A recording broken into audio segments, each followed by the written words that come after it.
John's Sunday morning ritual was simple but sacred. Every week, he would wash his motorcycle, a sleek black beast with chrome accents that gleamed under the rising sun. It wasn't just a machine to him. It was freedom on two wheels, a way to escape the daily grind and feel alive. That morning, the smell of fresh coffee mingled with the crisp air. As he admired the bike parked proudly in his driveway, the quiet neighborhood was still waking up.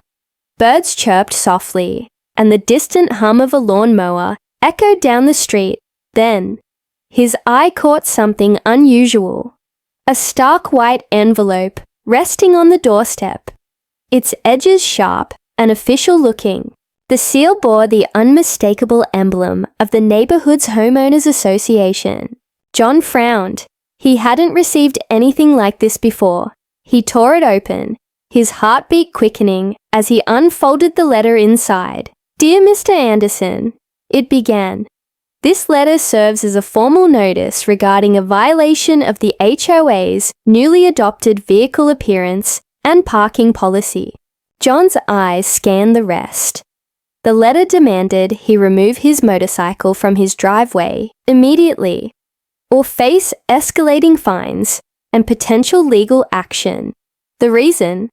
The motorcycle allegedly detracted from the community's aesthetic standards. The rule was vague, referring to a clause about vehicle visibility and conformity that John had never heard of. His mind raced. This felt wrong.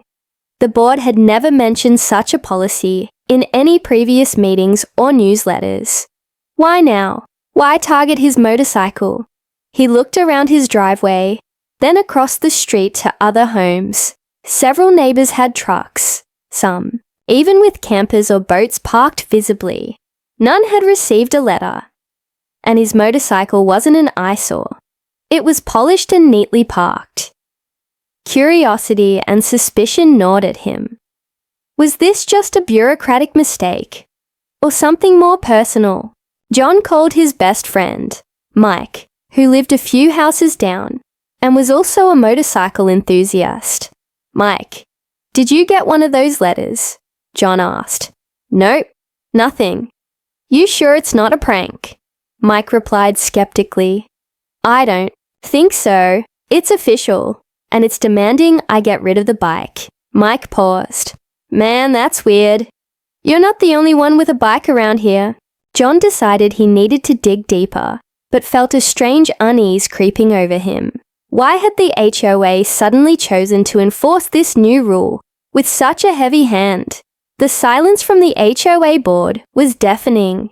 No emails, no announcements, just this letter. That afternoon, John decided to visit the HOA office. The building was an unassuming grey structure near the neighborhood entrance. He walked in, trying to keep his cool. Inside, the receptionist gave him a polite but cold smile. "Can I help you?" "I'm here about this letter I received," John said, holding it up. "I want to understand the new vehicle policy and who made this decision." The receptionist glanced at the letter, but said, "The board meets next week. You'll have to bring your questions then." John pressed, "Is there anyone I can talk to now?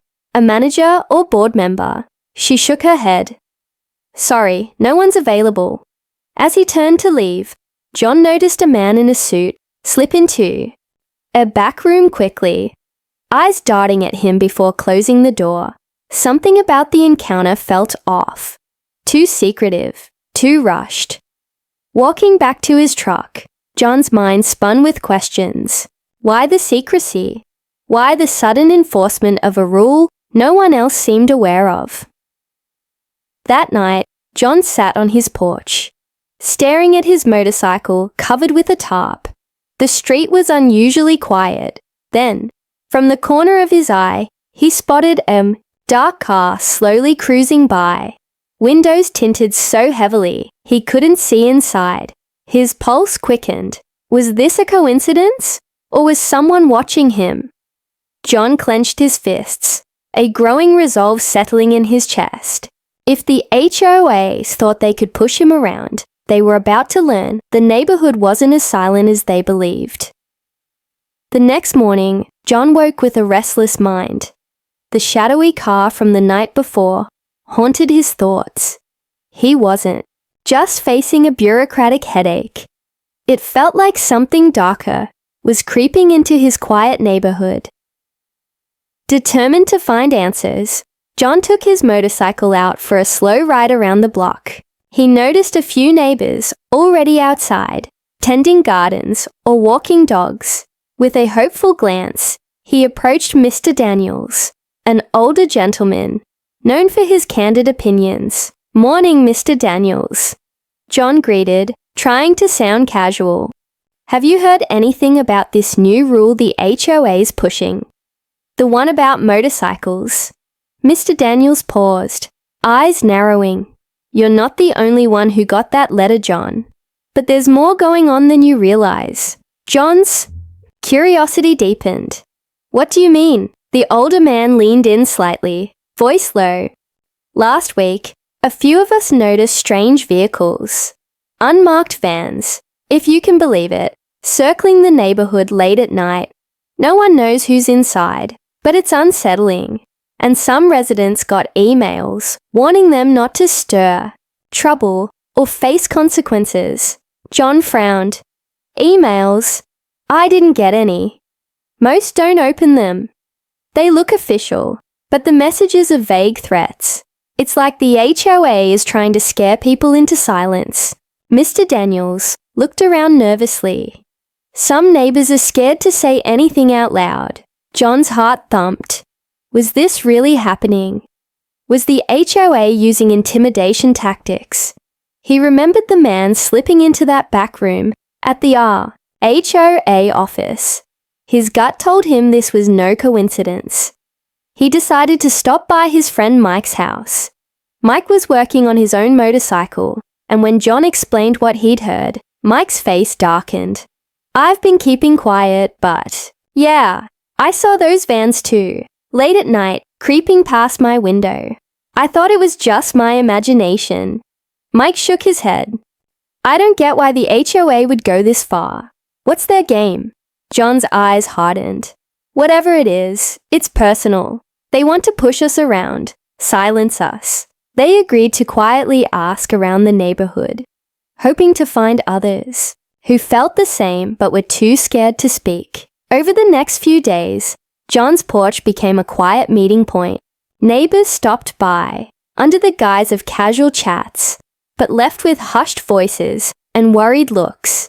One woman whispered about a friend whose backyard decorations were suddenly violations. Overnight, another mentioned hearing rumors about a developer eyeing the neighborhood for a massive project. The picture was starting to form, a community being cornered, pushed into submission by an unseen force. One evening, John found a folded note slipped under his door.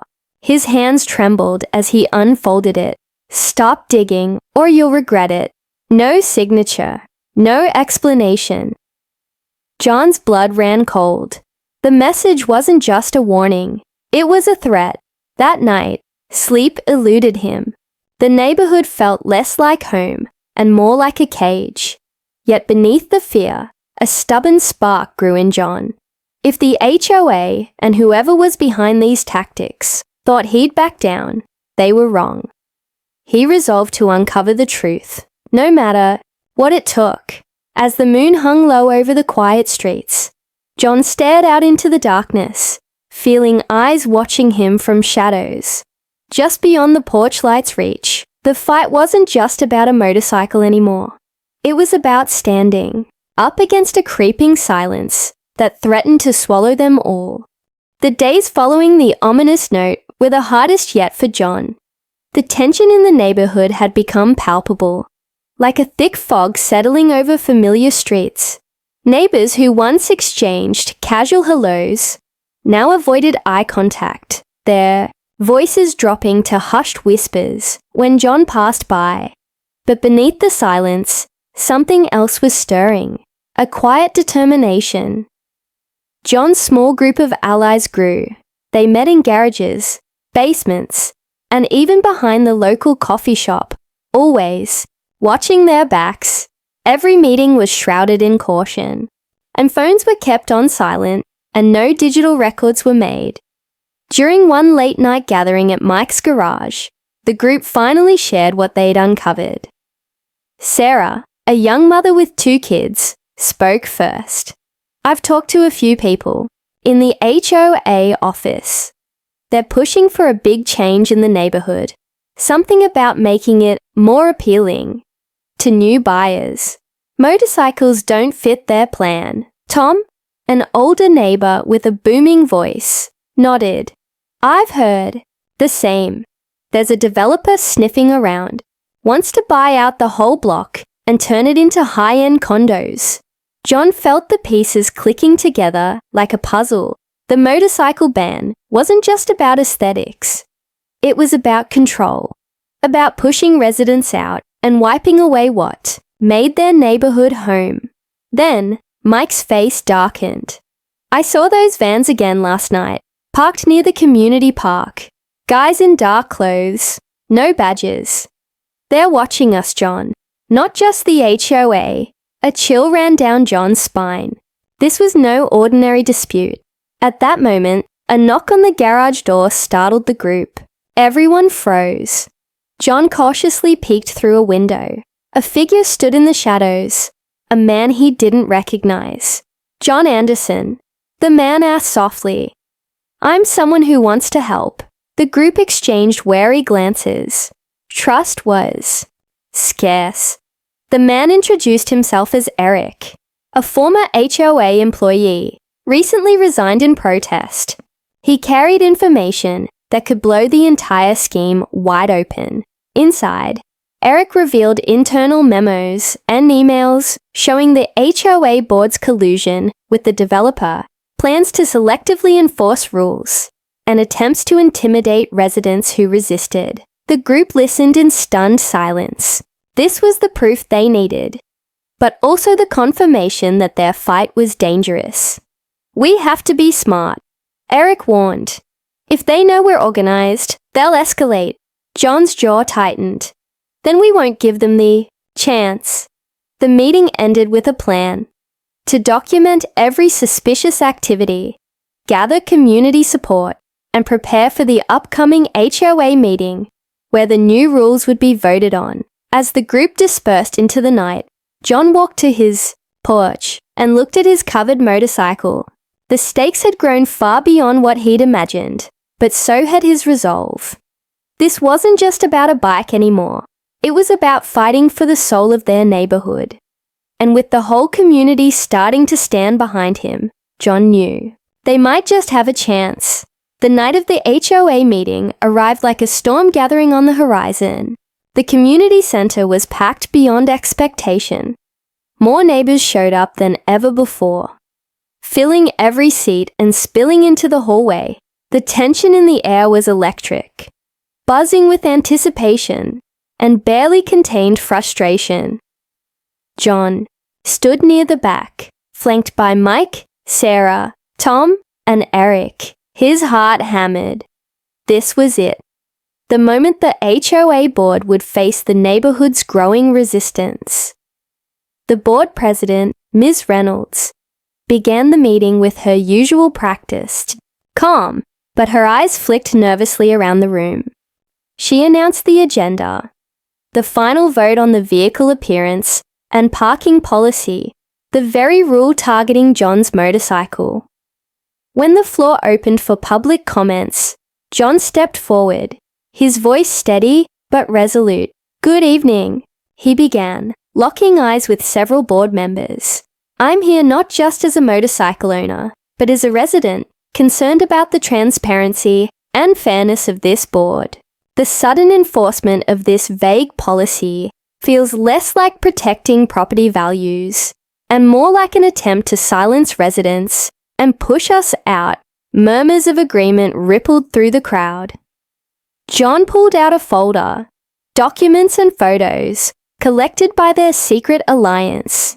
"Here are records of unmarked vehicles seen near our homes at odd hours, emails warning residents to stay quiet, and internal memos showing the HOA's collusion with a developer intent on buying out our neighborhood. A gasp spread. Ms. Reynolds's face tightened. Before she could respond, Sarah stepped up, her voice firm. This policy isn't about motorcycles. It's about controlling who belongs here. It's about making this neighborhood unlivable for people who don't fit some corporate vision. The room erupted. Board members tried to restore order, but the community's voice was loud and unified. Then Tom spoke, a deep booming voice that filled the hall. I've lived here 30 years. This isn't about aesthetics. It's about pushing longtime neighbors out for profit. We deserve transparency and respect. The board's facade began to crack. Ms. Reynolds struggled to regain control. Please, this policy is for the community's benefit. John interrupted, holding up a recording from a recent secret meeting where board members dismissed residents' concerns as nuisances. The recording played over the speakers, exposing their true intentions. The room exploded into applause and cheers.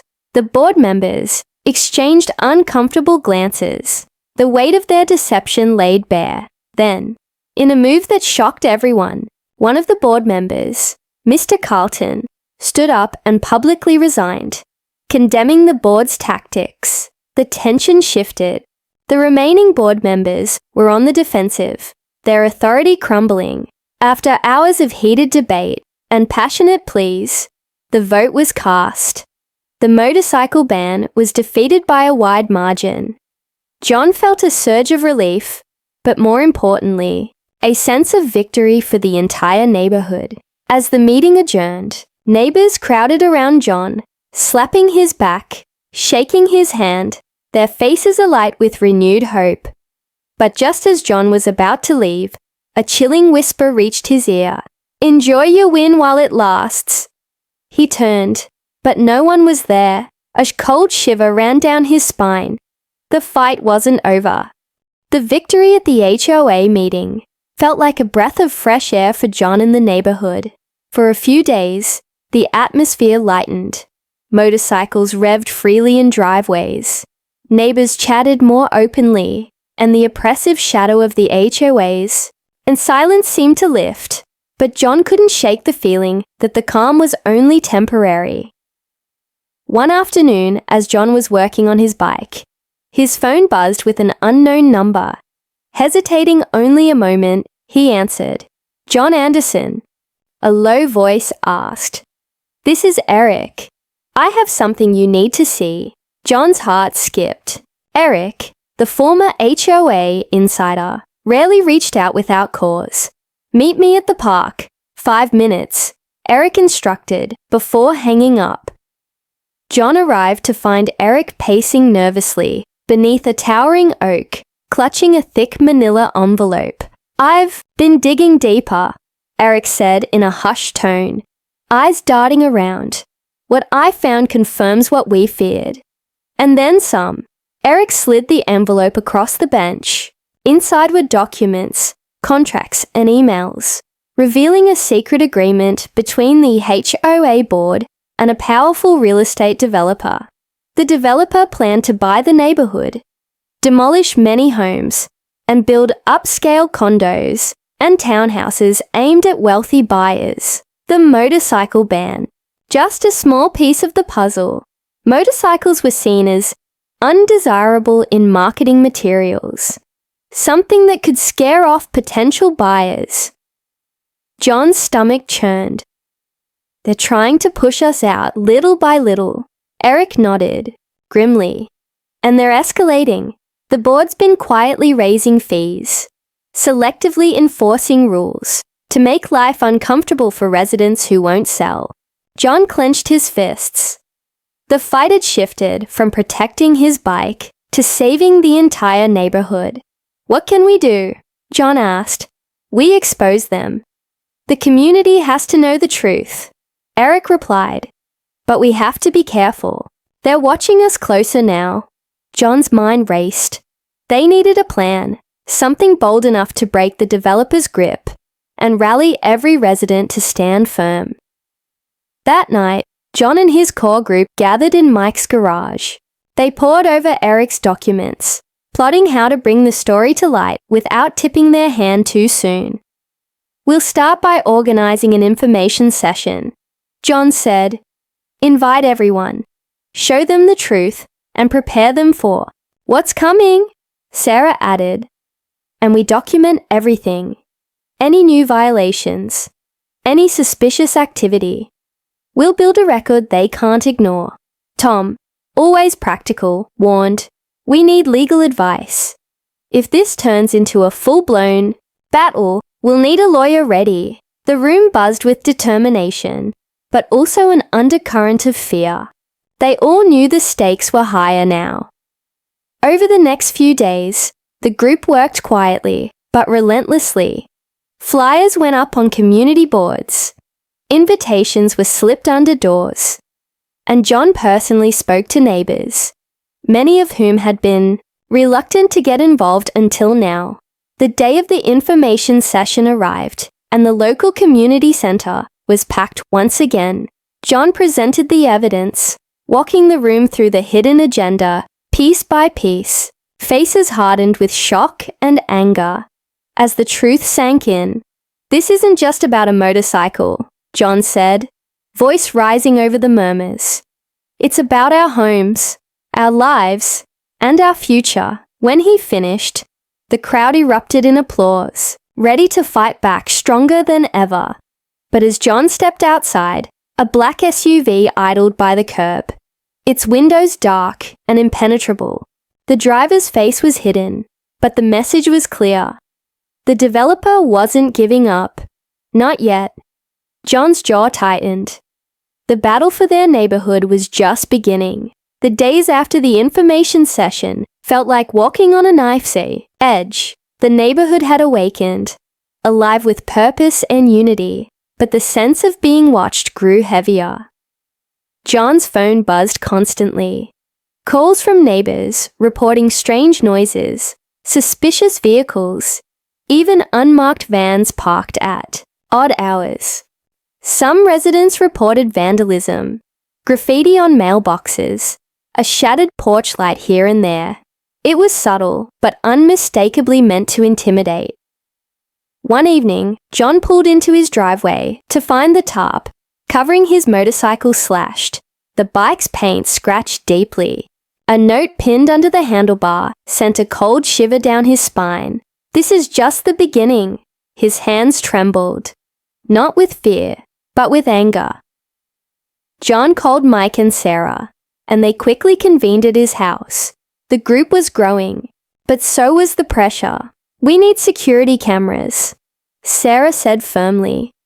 "If they're going to play dirty, we have to protect ourselves and gather proof." John nodded. "And we keep documenting everything. Every threat, every suspicious moment." That night, as John lay awake, he thought about the creeping shadow that had fallen over his neighborhood.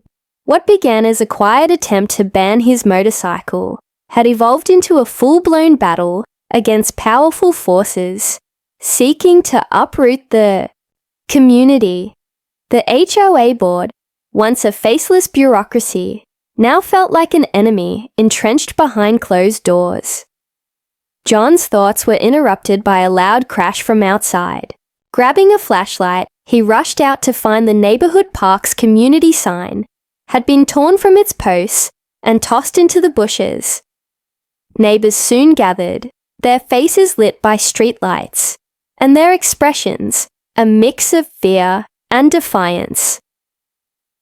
Tom, ever the voice of reason, said, "They want us scared, but they don't know who they're dealing with." Over the next week, John's group coordinated a neighborhood watch. Volunteers took shifts patrolling streets at night, reporting any suspicious activity to the local police, and documenting it thoroughly. Meanwhile, John reached out to a local journalist known for exposing corruption. The reporter agreed to meet, intrigued by the mounting evidence and the residents' resolve.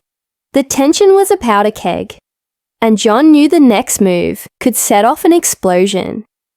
One evening, as John returned from meeting the journalist, he noticed a car parked across the street. The headlights flicked off just as he approached. His heart pounded. Suddenly, a shadow detached itself from the vehicle and stepped into the street. "John Anderson," a cold voice said. "You're meddling in things beyond your understanding." John's jaw tightened. "We're just trying to save our homes." The figure smiled thinly. "Your fight is futile. Give up, or face the consequences."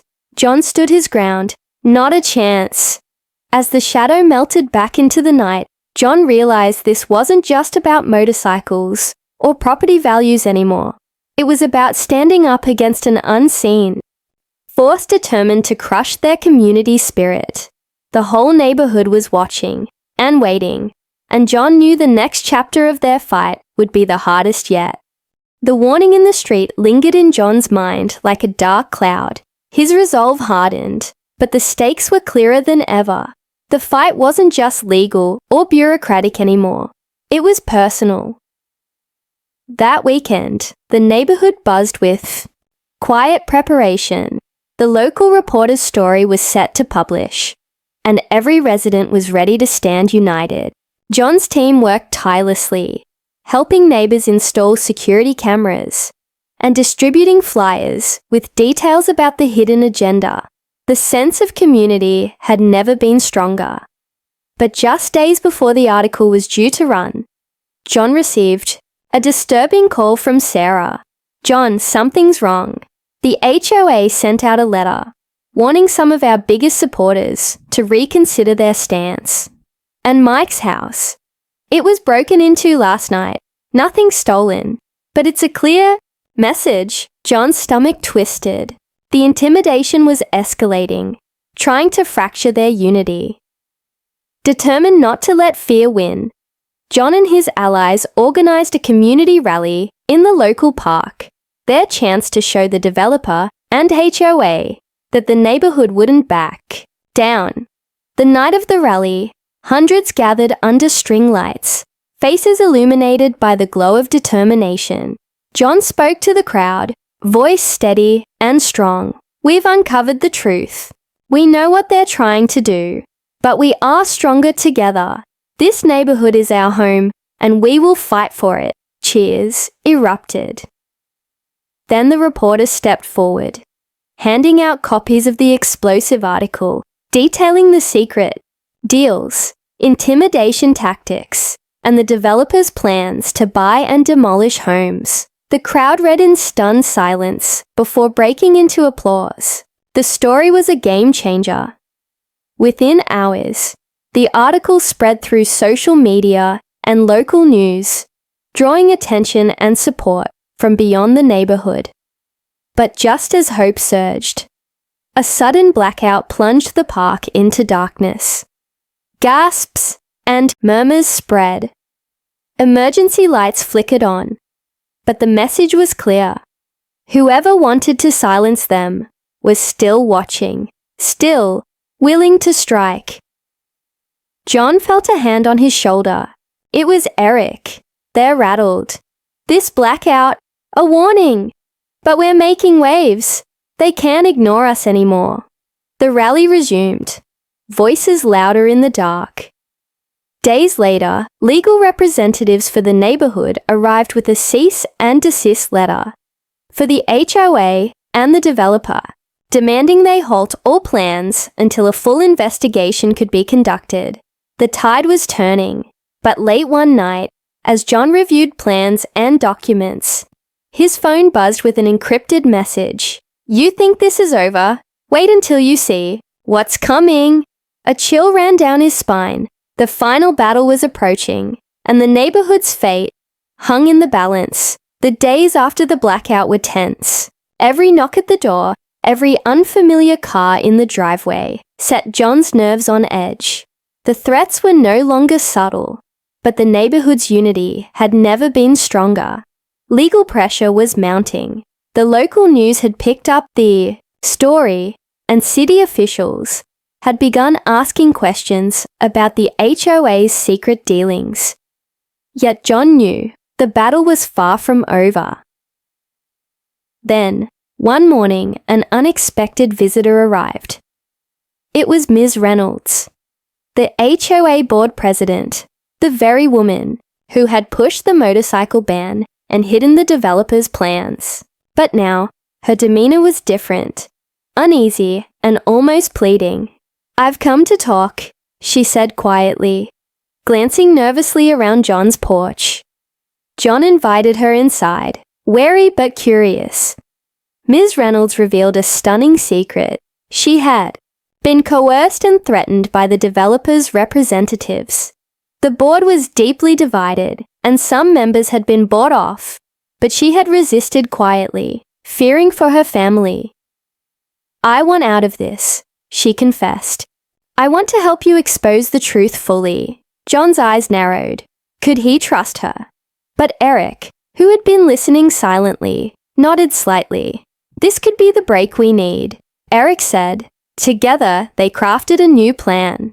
Ms. Reynolds would secretly provide internal documents and recordings proving the developer's blackmail and the HOA's corruption. They would build an airtight case to take to the city council and law enforcement. But first, John needed to secure the neighborhood and his own family from retaliation. That night, a heavy rain fell as John gathered with neighbors in the community center, sharing Ms. Reynolds' information and preparing for the next step. The mood was somber but resolute. Then, as the storm raged outside, a sudden power outage plunged the room into darkness. The same cold warning from before echoed in John's mind. The fight was escalating. With flashlights and determination, the neighbors refused to be cowed. They shared stories of intimidation and threats, but also of courage and hope. Days later, armed with the new evidence, John and his allies presented their case to city officials. The revelation stunned everyone. Official investigations were launched, the developer's plans frozen, and the corrupt HOA board members exposed. The neighborhood was saved, but the real victory was something deeper. The community spirit, forged in the heat of adversity, unbreakable. In the weeks that followed, John's motorcycle roared proudly through the streets, a symbol of resistance and resilience. Neighbors waved and cheered as the threat that once loomed so large faded into the past. Yet, as John looked up at the clear blue sky, a final message pinged on his phone. A cryptic text. "This isn't the end. Stay vigilant." John smiled, a spark of defiance in his eyes. "Bring it on."